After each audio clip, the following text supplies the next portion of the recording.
Welcome to the Popcorn Junkies. Welcome, hi. Dum, Dum, dum, dum. Oh, this is Meg 2, The Trench, clocking in with some of the lowest Rotten Tomatoes scores you could hope to ever witness almost for a film. That said, when we went into the cinema to watch Meg 2, it was at 22% on Rotten Tomatoes. And this morning it's at 28%. Oh, that So it's must be finding us. some takers somewhere. And Anyway. it was full, wasn't it? More or less full. Yeah, but you know what? As we came out seeing Meg 2, the cinema was absolutely rammed with the, Barbenheimer phenomenon that's clearly giving us all COVID, as we've now discovered. I think what's quite clever about them releasing this actually 2 weeks after Barbenheimer is that the inherited excitement. The good feel. The feel-good factor of going to the cinema on a Friday night, I think, was in full effect when we went. I have to confess. That was so in effect, yeah. I could hear girls together saying, let's have a bottle of wine with us. Yeah, sort of Prosecco Friday. Okay, so this is Meg 2. This is a sequel to Meg 1. The Meg. It was so sort of memorable for Nanny Di that she didn't remember she'd seen it. No, until what? Until Mark put the motif very, very sensibly and very coherently of a Yorkshire Terrier paddling wildly. And then I remembered it. Which is kind of odd when you think that this is all about the absolute heft and size of the biggest shark in prehistoric history. Yeah. And yet the motif you're left with is a Yorkshire Terrier, which I actually think inadvertently is this whole franchise's greatest stroke. Anyway, so this is the sequel. It obviously stars the inimitable Jason Statham. What do you call him? I don't know what I call him. Mr. Big Forehead. Mr. No Expression, Mr. Can't Deliver a Line, any one of those would do. But how do you pronounce his surname? Actually, Statham. Do you know what? I've never pronounced his surname. Jason Statham? Statham, I think. Statham. What do you go for, guys? Obviously, he's an action hero. I mean, he came to fame. I mean, who was it you were asking me? I think it's the whole Lock, Stock and Two Smoking Barrels, which I didn't get into. He's kind of come from that route. And he's kind of, I want to like him. Yeah. He's got a face that I want to like. Yeah. But he doesn't give me particularly much in the way of cleverness. So like he was in Fast X recently, and I have to say his scene was one of the funniest scenes in Fast X. Despite him, not because of him. I find that's tends to be. He doesn't amplify humour or silliness. He just sort of is at the centre of it. He takes the heart out of it. I mean, he actually makes me anxious because he. Oh, does he? Well, in the sense that I can't think of another actor who so doesn't deliver a line for me. Right. That when he's actually speaking, I'm sort of holding my breath, I find. Well, which of course he made his career before being an actor was an Olympic high diver, wasn't he? He was a diver. Yeah, so when I said he's a high diver, no, he did. He competed for England, I think in the Olympics. There's footage of Jason Statham looking incredibly, I mean, he's obviously svelte and fit, but not an action hero. Jumping off high boat. Put it into YouTube. Put Jason Statham diving. I suddenly feel fonder towards him. So did I. When I saw him in his Speedos, I sort of felt strangely sort of more warmer to him. Anyway, so it stars Jason Statham. He was in the first film. I don't know if the first film was particularly a success. I mean, it must have been successful enough for them to go back into the water. See what I did there? Yeah. And again, look, no one is going to see this film for it to be good. You're going to see this film for some camp, potentially cult, tongue-in-cheek awfulness. So bad it's good. Yeah. That's what I was hoping for. Hopefully. That's why I thought, okay, well, let's go and see the Meg. It's described as a science fiction action film. Is it? I think this film is very much, and I think the first film might have done incredibly well in the Chinese market. Oh, this one. And this film stars, one of its key cast members is Wu Jing, who I believe is one of the, is a major star in Chinese cinema, action hero stuff, martial arts, and all that kind of stuff. So I think this film, from the get-go, this film has a very strong, and I think it's partly produced by China. Is it China? It might be a co-production. I would imagine. So, and the Chinese market could sustain a franchise like this just on its own. I was getting, right at the beginning, very much Jurassic World vibes, Jurassic Park vibes. Right from the moment it starts. Yeah, the opening scene was full kind of prehistoric Creatures. CGI. Yeah. Establishing that even the T-Rex is a mere snack to a Meg. To a Meg. Yeah, what does Meg stand for again? It's a Megalodon. How do you say it? Megalodon. I can't say Megalodon. Megalodon. It's hard, isn't it, Mum? I can't say it. Try it. Megalodon. No, you've put 2 L's in. Megalodon. Okay, let's go. Meg. Don. Don. That's it. Megalodon. Megalodon. Megalodon. So the Megalodon. So I was getting Jurassic Park vibes. It kind of was reminding us again that it's the biggest sort of sea. Is it a sea mammal or whatever it is? It looks like Jaws, only 10 million times bigger. Can I just say from the get-go that I can't remember which one it was. Was it Finding Nemo or Shark's Tale? Whichever one had sharks going to an AA meeting. I've never Bruce. It was Bruce who was recovering meat eater. Yeah. Every time I see a shark, I think of them as in a 12-step recovery program. Oh, you idiot. Yeah, so the close-up of this shark, one of these sharks with a great big scar across its face, I kept thinking he's off to his AA meeting. Oh. Yeah, it's quite sweet. They always have a bit cut out of their top. I love Why that. is that? Because they're fucking cool, Mum. Yeah, I know. The shark is cool. Yeah. Did you know sharks are now getting addicted to cocaine? Did you see Did Coffee you know Moaning? that sharks are suddenly getting a good press in that they're not nearly as dangerous as people have thought all these years? I've read something quite completely the opposite. Oh. As the global seas are warming up, they're getting angrier. Oh no, that's not what I've read. I've read that you can actually go and swim with sharks. Swimming with sharks is something that people do now. Not even the Kevin Spacey film. I was getting Jurassic World vibes, not only from the prehistoric beginning, but then even the fact that we are then essentially in a sort of what would you call it? What do you call them? Aqua park, marine park, yeah. Where they've weirdly got a megalodon sort of in captivity, right? Captivity, yeah. And so we've got this kind of, you've got these kind of interiors where they're looking at the megalodon, and Yeah. you've got the Chinese guy who kind of is in charge, and he's got a clicker, which is just very confident. Well, he's very confident. Well, what's his name again? Wu Jing. But he's also again riffing totally on the Jurassic Park thing, where Chris Pratt, who can talk to the velociraptors or whatever. Yeah. Do you remember? He's of actually got a course. relationship. How could I not? And now we've got Wu Jing, who with a kind of zapper, Yeah. can tell a 30 million ton shark to turn right Yes. as soon as it comes towards Do him. you know what kills me about these sort of films is that this is just a side issue, is that they're always inside something looking out at the sharks as they go past this Yes. huge thing. Why is everybody always so confident that these sharks or these huge creatures can't break through the glass? Because they always Well, do. because they've not seen the Meg. Oh, okay. They didn't see the first film. They're not privy to what we're privy to. Oh, okay. I mean, if we were down there, we'd all be screaming, "Get the fucking Yorkshire Terrier out of here now!" Now, yeah. Because we know what's going to happen. Yeah. It's happening along the trench. There's the trench and all that Yeah, kind of which stuff. there is a real trench. The so- Mariana Trench, which is Mariana really Trench. nice. They've got to go down. A megalodon escapes. There's espionage. Someone's interested in getting the tech. In order to kind of do, I did not give a monkey's jollop about the story or the plotline here. Suffice it to say, there's an evil villainess with a scarf, and there's an evil villain who looks like Mickey Rourke Yeah, it does, doesn't on it? coke, Yeah. with a mouth that when it opens is as big as a Meg's. Yeah, yeah.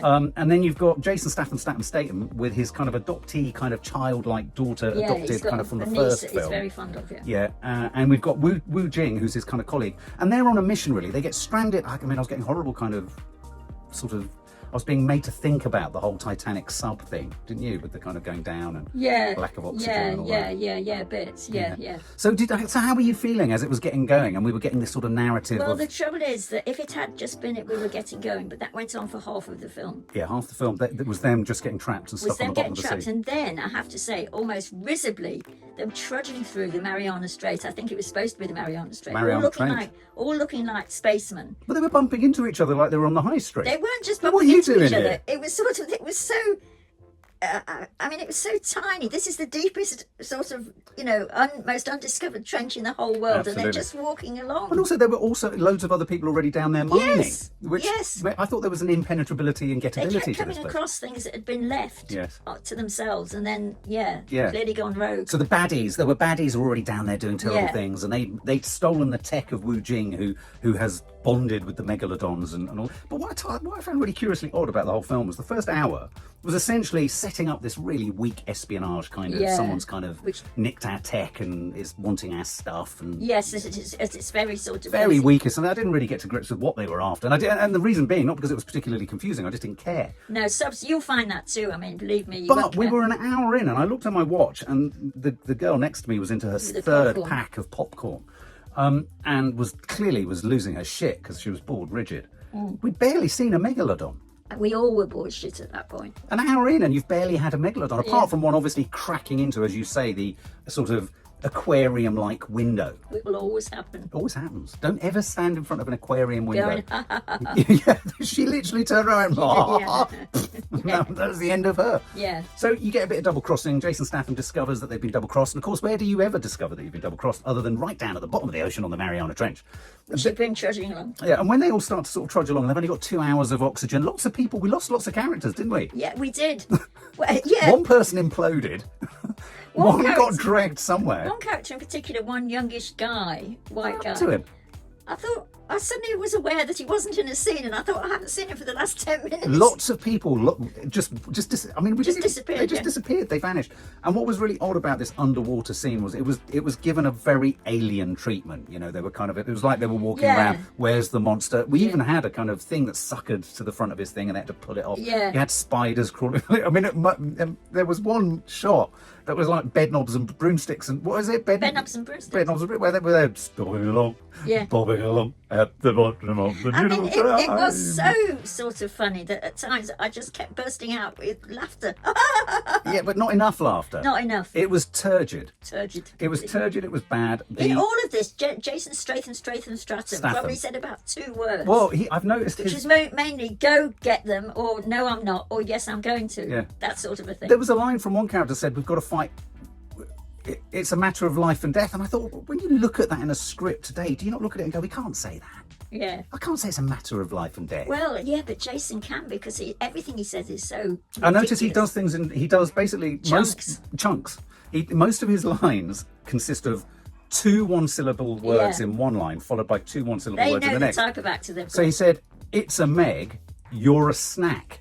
That's 3 syllables. Yeah, that's how he learns his lines, I think. That's a bit of... Yeah. But yeah, no, so... Or not. No, there weren't even... You know, "It's a Meg, you're a snack." That elicited a bit of a guffaw from me. But it wasn't even delivering those lines. And so we're beating around the bush here, but really it was an hour in. And then at about 60 minutes in, 70 minutes in, it's 2 hours long, we enter, as you rightly say, the second chapter, the second film part. proper, in a way. Fun Island. Yeah, which was broadcast in big letters on the screen. Fun Island, with loads of people all looking happy and dressed in bikinis and with their kids and the whole sort of Jaws scenario. Because essentially the Megs, there's hundreds of Megs everywhere now, and they've escaped. Yeah. They broke out of the fucking weird Jurassic Park place much earlier, and so they're roaming around the sea. And little did we know that there was going to be a giant fucking octopus as well, or squid or whatever it was. That was a strange. It was one, a curious we one. only ever saw its arm. It was like a moment from 20,000 Leagues Under the Sea, where you just saw one arm that everyone battled with. Anyway, so and then we get to Fun Island. Now, Everyone battled. Did they all battle with the one? And did the Yorkshire Terrier bite it? Yeah, they bounce off it because it was made of rubber. Yeah. Doing. It was funny. I mean, anyway, so we get to Fun Island, and I'd be lying if I said that the Fun Island moment, the film improved. It did improve, But it did, out of sheer desperation. Yeah. Because suddenly you've got thousands of principally, I mean, I presume Chinese tourists on a beach, batshit scared. Well, wouldn't you be? Yes. And so suddenly we have a sort of vague sort of tour. It's like Mallorca was suddenly being attacked by countless sort of like megalodons. Yeah. And Jason Statham is riding around. By now he's on one of those. He's on a jet ski. He's crafting. He's crafting. going fast. He's going so fast, Mum. He was crafting sort of explosive tridents. At one point, he was in a dinghy with a hacksaw. And someone said, how's that going to work? He goes, I don't know. I wish you hadn't told me about his diving in real life, because I suddenly can't feel as frustrated with him. Yeah, I think he just, at all times, I mean, he's comfortable in water. Well, obviously. I mean, I nearly said to you at one point towards the end of the film, well, they certainly did a lot of work underwater, because, I mean, that can't be easy to do. Well, did you remember there was a scene earlier? There's many moments that are odd where this was potentially gruesome. They sort of threw it away. He had to make himself breathe only through his sinuses. Yes, and because we saw blood. Yeah, as the water came up, blood was coming from his... Well, that's because he was... And he was doing that... I think that was the best acting I've ever seen. He clearly knew his father. I wonder if he brought some of his diving I expertise think he did. into He said, let's have a scene where I have to live just by breathing. I'll tell you who I was really annoyed by all the way through it, Wu Jing. Wu Jing was tirelessly positive, never scared, forever had a solution. And you don't want someone like that in a film like that. I mean, even Jason Statham sort of felt at times put upon a could he and would he. Whereas Wu Jing was so supremely and he's smart. Is he China's answer to Tom Cruise? He must be, but also who really annoyed me was his niece or his daughter. I mean, she was as bad. Yeah. She was constantly upbeat. She was really upbeat, wasn't she? So they all race around, and they introduced a la Jurassic World, these smaller, what were piranhas, Yeah, but are sort now of. sort of velociraptor kind of. They're like Creatures. angry otters, aren't they? They're sort of. Yeah, that's a good description. They're kind of like angry otters, Yeah. but they're fucking. They're not that big, but they are vicious. They are vicious, and they sort of fight in packs, and they're charging around the beach. And meanwhile, you've got 2 shots of the Yorkshire Terrier that's sort of racing along here and there, trying to dodge things with a sort of bow tie. And You know now that you're in proper, Yeah. megalodon. territory, and now to see the megalodons are going mad, and it's Have just. we seen a megalodon Well, they're for all out at ages? sea at this point, and we don't really see a big close-up We of one, do don't. we? Now, clearly, when they were sat in the development stage of this film, they had some really challenging things they had to negotiate, because the echoes of, as you kept saying, the echoes of Jaws were large. I mean, Were huge. You felt that they owed him some money. or Well, something. whole lines from George, you know. Get out of the water. I mean, there's only one way you can say get out of the water, there, Mum. Yeah, except for we need a bigger boat. That's the only one they didn't use. No, that's true. You just needed a bigger jet ski. Yeah. You needed a bigger forehead. He needed a bigger something. You needed Better You script. needed a better script, absolutely. And so suddenly it's all fighting on it, and then the villainess with her scarf lands on a helicopter and all this kind of malarkey.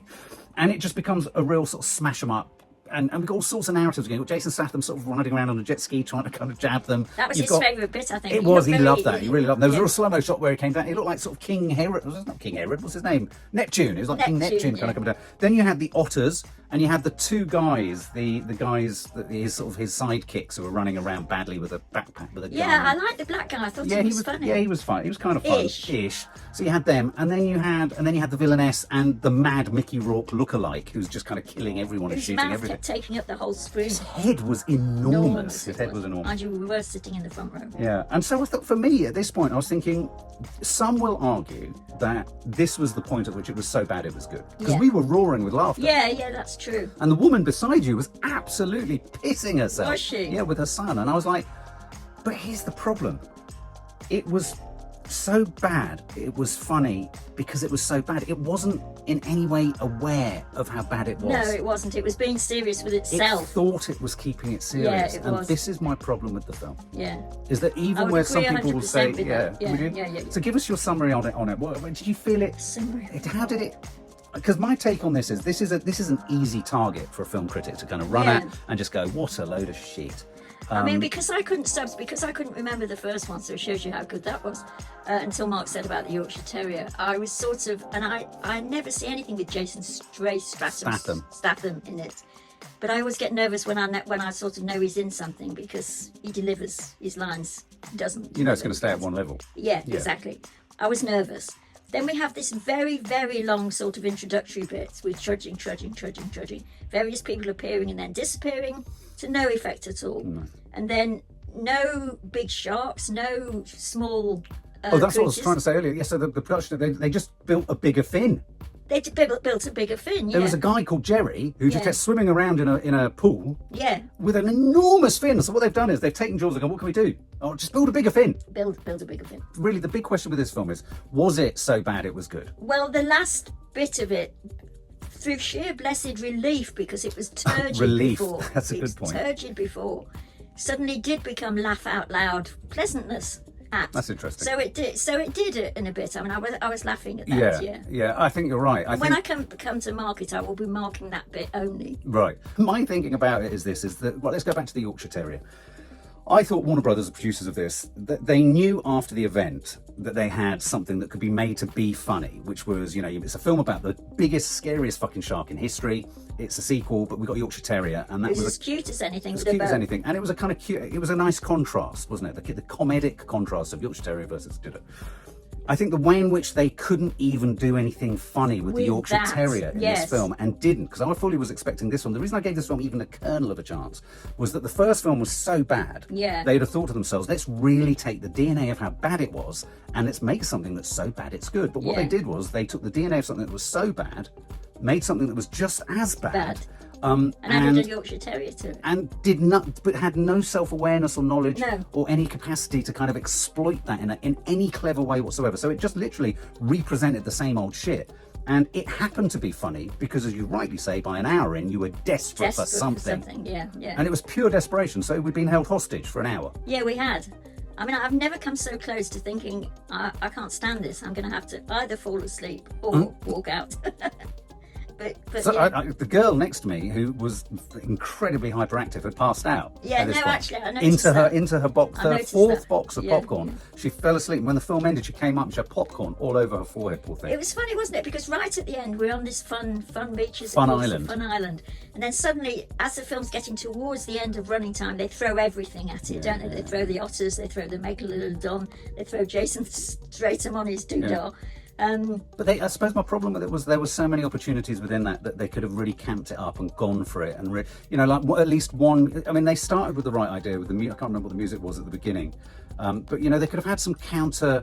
What you need in a film like this is something where you have a really clever soundtrack that takes the piss, like a montage where they're all in slow-mo doing stuff. Yeah. And suddenly it kind of excuses how Yeah. shit. It would have been clever of them to do that, because then it would have excused all those bits that were boring, because what they were saying was, yeah, this is ridiculous, we're not taking ourselves too seriously. By the end of the film, we were laughing at it, but we were laughing at it, not with it. And so when you see them all on the beach at the end, you're sort of thinking, They're all God, having a drink. wait, but they've also all taken it quite seriously. It's like they've achieved something. They've done a good job, I felt they were saying to The us. filmmakers and everything. Yeah. And what this... Come and have a drink with us. We've done a good job in this film. Yeah, but they just haven't. So- For example, I'd have ended it with the final shot should have been the Yorkshire Terrier still gnawing on the Or still paddling. rubbery tentacle of an octopus. Yeah. That would have been funny. What did happen to the Yorkshire Terrier? That's what I mean. They weren't even aware of their strongest, No, they weren't. their sort of asset. Do you think anybody watched it through? I The don't making know. of it. I mean, I can't even think of any funny lines. There were no funny lines. There were no funny lines at all. The black guy had a few funny lines, which I felt were his own, not in the script. Yeah, it really was. This was and so in my final summary, I would say, I thought Ben Wheatley would have brought some humour to it. I kept waiting British for a director. Ben Wheatley moment. Yeah, But there wasn't. But he's a British director, and you don't make films like that first one he did about the caravanning serial killers and not have a sense of humour. I thought, well, where's his sense of humour? Stubbs, this is a good director. What's happened to apart him? from Rebecca was awful Well, too. apart from a few. But there was no British humour sensibility. there And you'd have wasn't. thought him and Jason Statham would have been able to access that. So I genuinely think that Jason Statham thinks he can do funny, and he just can't do funny. No. He can't do Do you drop. think somebody else thinks I think funny? someone might think he can. Maybe they're scared of him. Maybe they're Do you scared think he'll it's headbutt just them. us? I'm worried it's just us. Is it just us? I don't know. Were Nenad, people- are you a Jason Statham? Were people laughing at what he said or at him? I'm always laughing at him because he can't deliver a line. Yeah. But although I'm laughing at him, he makes me anxious as hell. Because I don't know if he's going to get to the He's end not of the the kind line. of guy you want to rescue. Oh, I see. He's Anxious not. as in will he deliver? Will he Oh, I see what deliver? you mean. Yeah. So I was really frustrated because I really did want to kind of find this so bad it was good, but I just found it bad, and I kind of laughed out of relief in a sense. So yeah, in terms of scoring, I also think final thought on this is I think it's very much aimed at that strange appetite for Godzilla-like films. Yeah, very much. There's suddenly all the creatures that were fighting that were on the land rather than Yes. the sea became Godzilla, Yeah, didn't and the they? squid versus the megalodon, and Yeah. that moment where you always have the sort of the Godzilla-like villain monster sort of rescues the humans in some way. So the for a moment in this kind of helped the humans by attacking the squid. And you also get them up with the monsters. You get a bigger and bigger and bigger iteration of whatever you're looking at. And there's something about them where they're so sort of strangely they're like giant turds. In a way. The Godzilla is like a walking turd, and the Megalodon is like a floating turd. They're Very much, it's about actually. size and It's tonnage, totally about rather size. than actual sort of Which is sophistication. interesting, thinking Statham isn't very tall. He's not, is he? Maybe that's why they make them so big. But anyway, so there's that strange appeal. I don't get the Godzilla appeal either. It's No. like big lumps of monster that just aren't particularly frightening anyway. I felt sorry for Spielberg. I thought they should pay him some money. Well, yeah, I guess so. They had a couple of shots. Yeah, it didn't even riff on that. Except that the way that I don't know if one can give a spoiler in this, but the way that he killed it was Yes. very Jaws, wasn't it? But I would have even done something like sought clearance to do a piss take of the Jaws music. Yes. Anything to make it a bit more self-aware. I just Yes. think this film needed to be more. If this film could have shown how it was more self-aware, that it was silly and stupid, it would have won me over so much more. Yeah, And yeah, instead, I agree. just thought, yeah. It was more entertaining at that point, but that you weren't aware of that at all. No, You're lucky you had that moment because Yeah. it was also turgid and awful. The setup Yeah. was just awful. It was Dreadful. So, dreadful. if I was to score this film in its entirety, bearing in mind that Fun Island came at a point where it just kind of kept me sat in my seat, I would give this 18 out of 100. Okay. Do you want to know what I'd give it? No. No? Of course. 10. 10. 10. Wow. And that's accounting for your Fun Island. You had a bit of fun in Fun Island there. Yeah. Well, I had 10% 10% of fun. 10% of fun in Fun Island. There you go. Why am I giving it 18? God knows. I mean, well, that's not 100, is it? It's No. it's a big way down. No, Let's face it. 18. I'd give it 18. I mean, I think maybe for a Friday night piece of entertainment, if you're absolutely annihilated Desperate. drunk, desperate. You'll forget fall asleep for the first 45 minutes. And you won't have missed anything. Eat a burger, and then as soon as Fun Island comes on, just sit back and just laugh at how stupid it is. Yeah.